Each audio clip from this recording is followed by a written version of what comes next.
अस्सलाम वालेकुम गाइस, आप देख रहे हैं टेक्निकल ज़रियाब। गाइस आज हम बात करेंगे साउंड प्रॉब्लम के बारे में। जैसा कि आप लोगों को पता होगा शायद अक्सर लोगों के ईयरबड्स या हैंड फ्री वगैरह में एक साइड पे आवाज़ आती है जबकि दूसरी साइड पे आवाज़ नहीं आती। तो परेशान होने की ज़रूरत नहीं, आपकी हैंड फ्री या ईयरबड्स वगैरह में कोई इशू नहीं होता। ये इशू होता है आपकी सिर्फ सेटिंग में।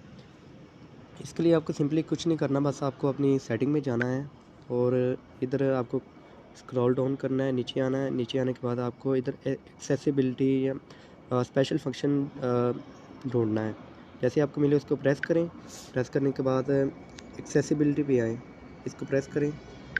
प्रेस करने के बाद आप जैसे इसको स्क्रॉल डाउन करेंगे, नीचे आपको इधर मिलेगा ऑडियो बैलेंस। इसको अगर आप राइट पे करेंगे तो एक साइड पे आवाज़ आएगी। अगर इस आपके अगर हैंड फ्री या एयरबड्स में एक साइड पे आवाज़ आती है तो इसको सेंटर में कर दें। जैसे कि ये सेंटर में है अभी, तो लेट्स सपोज़ मैं आपको करके दिखाता हूँ राइट पे। तो एक ये सिर्फ राइट पे ही आवाज़ और लेफ़्ट पे आवाज़ आएगी। अगर इसको आप सेंटर में करते हो ये दोनों तरफ आवाज़ आएगी। अगर इसको आप राइट पे करते हैं तो ये राइट पे आवाज़ आएगी।